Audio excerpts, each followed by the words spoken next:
ನಮಸ್ಕಾರ ಗೆಳೆಯರೆ, Kannada serial YouTube ಚಾನಲ್ಗೆ ತಮ್ಮೆಲ್ಲರಿಗೂ ಸ್ವಾಗತ ಸುಸ್ವಾಗತ. ಇವತ್ತಿನ ಸಂಚಿಕೆಯಲ್ಲಿ ಅಣ್ಣಯ್ಯ ಧಾರಾವಾಹಿ ಏನಾಗಲಿದೆ ಎಂದು ಇಂಟ್ರೆಸ್ಟಿಂಗ್ ಮಾಹಿತಿಯನ್ನು ನಾನು ನಿಮಗೆ ತಿಳಿಸಿಕೊಡುತ್ತಿದ್ದೇನೆ. ಬನ್ನಿ ನೋಡೋಣ ಏನಾಗಲಿದೆ ಎಂದು. ಗುಂಡಮ್ಮ ತನ್ನ ತವರು ಮನೆಯಲ್ಲಿ ಅಡಿಗೆ ಮಾಡುತ್ತಿದ್ದಳು. ಒಂದೊಂದಾಗಿ ಅಡಿಗೆ ಮಾಡಿ ಸಾಂಬಾರೊಂದು ಕುದ್ದು ಬಿಟ್ಟರೆ ಸಾಕು ಎನ್ನುವಷ್ಟರಲ್ಲಿ ರಾಣಿಯಿಂದ ಫೋನ್ ಕರೆಯನ್ನು ಬರುತ್ತದೆ. ಗುಂಡಮ್ಮ ರಾಣಿ ಜೊತೆಗೆ ಸಂತೋಷವಾಗಿ ಮಾತನಾಡುತ್ತಿದ್ದಾಗ ಗುಂಡಮ್ಮ ರಾಣಿಗೆ ಹೇಳುತ್ತಾಳೆ, ನಿನ್ನ ಗಂಡನ ಹತ್ತಿರ ಕೊಡು, ನೋಡು ಮಾತಾಡುವ ಎಂದು ಹೇಳುತ್ತಾಳೆ. ಆಗ ರಾಣಿ ತಳಮಳಗೊಂಡು, ನನ್ನ ಗಂಡ ಮೀಟಿಂಗಲ್ಲಿ ಇದ್ದಾನೆ ಎಂದು ಹೇಳಿದಳು. ಅದೇ ರೀತಿಯಾಗಿ ಗುಂಡಮ್ಮ ಮೀಟಿಂಗಲ್ಲಿ ಇದ್ದಾನೆ ಎಂದು ವಿಡಿಯೋ ಕಾಲ್ ಮಾಡು ಎಂದು ಒತ್ತಾಯ ಮಾಡಿದಳು. ವಿಡಿಯೋ ಕಾಲ್ನಲ್ಲಿ ತನ್ನ ತಂಗೀರಿಗೆ ತನ್ನ ಗಂಡನನ್ನು ತೋರಿಸಲು ಮನು ಅವರನ್ನು ಕರೆದು ಅವರ ಮುಂದೆ ಲ್ಯಾಪ್ಟಾಪ್ ಇಟ್ಟು ಹೀಗೆ ಮಾತನಾಡಿದರು. ಏನೋ ಸರಿ ಹೋಗುತ್ತಿಲ್ಲ ಎಂದು.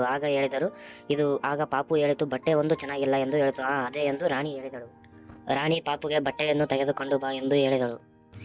ಆಗ ಪಾಪು ಬಟ್ಟೆಯನ್ನು ತಂದು ಕೊಟ್ಟಾಗ ರಾಣಿ, ದೊರೆ ಇದನ್ನು ಹಾಕೊಂತೀರಾ ಎಂದು ಕೇಳಿದಳು. ಆಗ ಮನು, ಬೇಡ, ಇದೆಲ್ಲ ಬೇಡ ಎಂದು ಹೇಳಿದನು. ಹಾಗೆ ರಾಣಿ ಒತ್ತಾಯ ಮಾಡಿದಳು, ನೀವು ನನ್ನ ದೊರೆ ಅಲ್ವಾ, ಒಂದು 5 ನಿಮಿಷ ಹಾಕಿಕೊಳ್ಳಿ, ಆಮೇಲೆ ತೆಗೆದಿಡಲು ಎಂದು ಒತ್ತಾಯ ಮಾಡಿದಳು. ಆಗ ಆ ಮನು ಒಪ್ಪಿದನು, ಬಟ್ಟೆಯನ್ನು ಹಾಕಲಿಕ್ಕೆ ಒಪ್ಪಿದನು. ಈಗ ಪರ್ಫೆಕ್ಟ್ ಚಿಕ್ಕಮ್ಮ ಎಂದು ರಾಣಿಗೆ ಪಾಪು ಹೇಳಿದಳು. ಅದೇ ಸಂದರ್ಭದಲ್ಲಿ ರಾಣಿಯ ತಂಗಿಯರು ವಿಡಿಯೋ ಕಾಲ್ ಮಾಡಿದಳು. ವಿಡಿಯೋ ಕಾಲ್ ಹೇಗೆ ರಿಸೀವ್ ಮಾಡಬೇಕೆಂದು ಗೊತ್ತಾಗದೇ ಇದ್ದ ರಾಣಿ ಪಾಪುಗೆ ಕೇಳಿದಳು, ಹೇಗೆ ವಿಡಿಯೋ ಕಾಲ್ ಇದನ್ನು ಮಾಡುವುದೆಂದು. ಆಗ ಪಾಪು ಹೇಳಿಕೊಟ್ಟಳು. ಆಗ ರಾಣಿ ಆ ವಿಡಿಯೋ ಕಾಲನ್ನು ರಿಸೀವ್ ಮಾಡಿದಳು. ಲ್ಯಾಪ್ಟಾಪ್ನಲ್ಲಿ ಕಾರ್ಟೂನ್ ಬಂದ ಕಾರಣವಾಗಿ ಮನು ಅವರು ತುಂಬ ನಗುತ್ತಿದ್ದರು. ಆ ನಗುವನ್ನು ರಾಣಿಯ ತಂಗಿಯರು ನೋಡಿದಾಗ, ಏನು ರಾಣಿ, ನಿನ್ನ ಗಂಡ ಮೀಟಿಂಗಲ್ಲೂ ನಗುತ್ತಿದ್ದಾನೆ ಎಂದು ಪ್ರಶ್ನಿಸಿದಳು. ಆಗ ರಾಣಿ, ಇಲ್ಲ, ಅಮೆರಿಕದವರು ತಮಾಷೆ ಮಾಡಿರಬೇಕು ಎಂದು ಹೇಳಿ ಸಮಾಧಾನ ಮಾಡಿದಳು. ಆಗಲಿ ಮೇಡಮ್ ಅವರೇ, ತಾವು ಸ್ವಲ್ಪ ಫ್ರೀ ಆದಮೇಲೆ ತಾವು ತಮ್ಮ ಗಂಡ ಸ್ವಲ್ಪ ವಿಡಿಯೋ ಕಾಲ್ ಮಾಡಿ, ನಾವು ನೋಡುತ್ತೇವೆ ಎಂದು ಗುಂಡಮ್ಮ ರಾಣಿಗೆ ಹೇಳಿದ್ಲು. ಸೀನನ ಹುಟ್ಟುಹಬ್ಬ ಇದ್ದ ಕಾರಣಕ್ಕಾಗಿ ಗುಂಡಮ್ಮ ಮಾಡಿದ ಅಡಿಗೆಗಳನ್ನು ಸೀನಾಗೆ ಸರ್ಪ್ರೈಸ್ ಕೊಡಬೇಕೆಂದು ಆತುರದಲ್ಲಿ ಬಾಕ್ಸ್ಗಳನ್ನು ಕಟ್ಟಿಕೊಳ್ಳುತ್ತಿದ್ದಳು. ಅದೇ ಇನ್ನೊಂದು ಕಡೆ ಪಿಂಕಿ ಸೀನಾಗೆ ಸರ್ಪ್ರೈಸ್ ಕೊಡಲು ಮನೆ ತುಂಬ ಡೆಕೋರೇಷನ್ ಮಾಡಿ ಕೇಕನ್ನು ಇಟ್ಟಿದ್ದಳು. ಅದೇ ಸರಿಯಾದ ಟೈಮ್ಗೆ ಸೀನಾ ಬರುತ್ತಿದ್ದನು.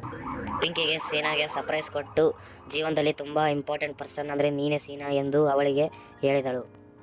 ಅದೇ ರೀತಿಯಾಗಿ ಬಣ್ಣದ ಮಾತುಗಳನ್ನಾಡಿ, ಬಾ ಕೇಕ್ ಕಟ್ ಮಾಡೋಣ ಎಂದು ಕೇಕನ್ನು ಕಟ್ ಮಾಡಿ, ಅದಾದ ನಂತರ ಪಿಂಕಿ ಸೀನಾಗೆ ರಿಂಗ್ ಕೊಟ್ಟು ಮದುವೆ ಆಗು ಎಂದು ಒತ್ತಾಯ ಮಾಡಿದಳು. ಆಗ ಪಿಂಕಿ ತನ್ನ ಪ್ರೀತಿಯನ್ನು ಸೀನಾ ಮುಂದೆ ಹೇಳುವಾಗ ಅದೇ ಸಂದರ್ಭದಲ್ಲಿ ಗುಂಡಮ್ಮ ಮನೆ ಬಾಗಿಲಿಗೆ ಬಂದು ನಿಂತು ಗಾಬರಿಗೊಳ್ಳುತ್ತಾಳೆ. ಅದೇ ಸಂದರ್ಭದಲ್ಲಿ ರಿಂಗ್ ಹಾಕಿಸಿಕೊಳ್ಳಲು ಒಪ್ಪಿಕೊಂಡು ಸೀನಾ ಕೈ ಕೊಟ್ಟಾಗ ಅದನ್ನು ನೋಡಿದ ಗುಂಡಮ್ಮ ದುಃಖಿತಳಾದಳು.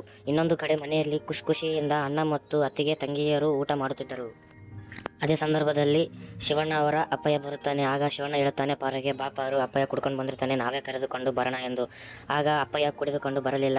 ನೇರವಾಗಿ ಮನೆಗೆ ಬಂದದ್ದನ್ನು ನೋಡಿ ಶಿವಣ್ಣ ಖುಷಿಗೊಂಡು, ಬಾ ಅಪ್ಪಯ್ಯ, ಕೂತ್ಕೊಂಡು ಊಟ ಮಾಡೋಣ, ಎಷ್ಟು ದಿನ ಆಯಿತು ಎಂದು ಸಂತೋಷವಾಗಿ ನಗುತ್ತಾ ಹೇಳುತ್ತಾ ಊಟ ಮಾಡುತ್ತಿದ್ದರು. ಮುಂದಿನ ಸಂಚಿಕೆಯಲ್ಲಿ ಏನಾಗಲಿದೆ ಎಂದು ಈ ಇಂಟ್ರೆಸ್ಟಿಂಗ್ ಮಾಹಿತಿಯನ್ನು ಮುಂದಿನ ಎಪಿಸೋಡ್ನಲ್ಲಿ ತಿಳಿಸಿಕೊಡುತ್ತೇನೆ. ಧನ್ಯವಾದಗಳು.